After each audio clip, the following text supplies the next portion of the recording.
Hello everyone, I hope आप सब लोग बहुत अच्छे होंगे। चलो अब देखते हैं JEE 2024 का एक क्वेश्चन जो है some basic concept of chemistry में से। क्वेश्चन कुछ इस प्रकार से है, an organic compound has 42.1% carbon, 6.4% hydrogen and reminder is oxygen. If its molecular weight is 342 then its molecular formula is. अब देखो हमें यहाँ पे क्या है, ऑर्गेनिक कंपाउंड दिया है, उसमें कार्बन है 42.1%, हाइड्रोजन है 64% एंड रिमाइंडर क्या है, oxygen. If it molecular weight, सबका मॉलिक्यूलर वेट हमें गिवन है 342। तो अब हमें उसकी फाइंड आउट करनी है मॉलिक्यूलर फार्मूला। तो इसके लिए देखो नीचे ऑप्शन दिए हुए, उसमें से हमें फाइंड आउट करना है कि करेक्ट ऑप्शन कौन सा है। अब देखते हैं इसका सॉल्यूशन। तो देखो सॉल्यूशन देखने से पहले हमें पता होना चाहिए कि कंपाउंड मतलब जो ऑर्गेनिक कंपाउंड होता है वो कितने परसेंट होता है। तो ऑर्गेनिक कंपाउंड होता है 10%। ठीक है, अब हमें यहाँ पे क्या होगा, assume 10 gram of the compound, मतलब हमें यहाँ पे 100 ग्राम कंपाउंड गिवन है, उसमें से carbon, hydrogen and oxygen given है। ठीक है, तो सबसे पहले हम क्या करेंगे, percentage of carbon is equal to कितना है, 42.1%।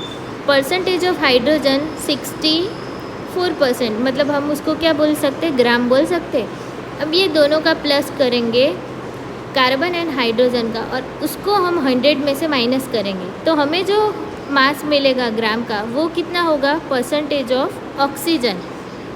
तो अब देखो सबसे पहले हम क्या फाइंड आउट करेंगे कि मोल्स ऑफ कार्बन। तो moles of carbon is equal to क्या होता है, 42.1 अपॉन 12.01 इज इक्वल टू हमें मिला 3.507।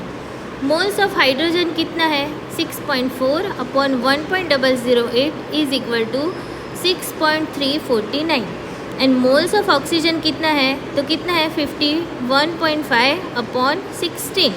तो इसको डिवाइड करेंगे तो हमें क्या मिलेगा, 3.219। ये क्या हुआ, सबके मोल्स हमें मिल गए। ठीक है, अब सबसे कम वैल्यू जिसकी होगी उसको क्या करेंगे, सबसे डिवाइड करेंगे। जैसे सबसे कम वैल्यू किसकी है, ऑक्सीजन की है, मतलब 3.219।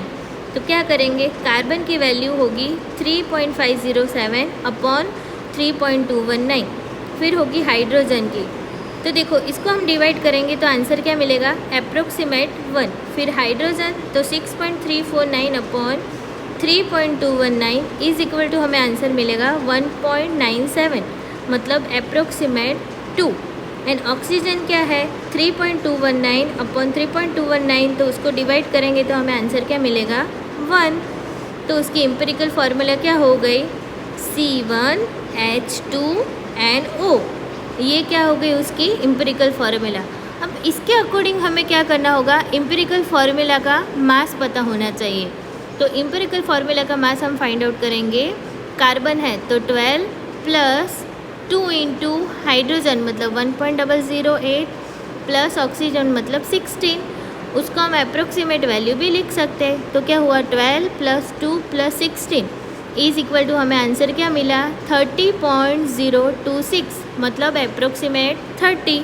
अब इसके अकॉर्डिंग हम क्या करेंगे, उसकी मॉलिक्यूलर फार्मूला फाइंड आउट करेंगे। तो देखो गिवन मोलर मास हमें कितना गिवन है, 342, मतलब वो हमें क्वेश्चन में ऑलरेडी दिया हुआ है। तो n इज इक्वल टू क्या होगा, 342 डिवाइड बाय 30। तो देखो हमें आंसर क्या मिला, 11 मिला। अब क्या करेंगे, ये जो हमें n की वैल्यू मिली 11, उसको हम करेंगे ये जो हमारी एम्पिरिकल फार्मूला है उससे उसके साथ मल्टीप्लाई करेंगे।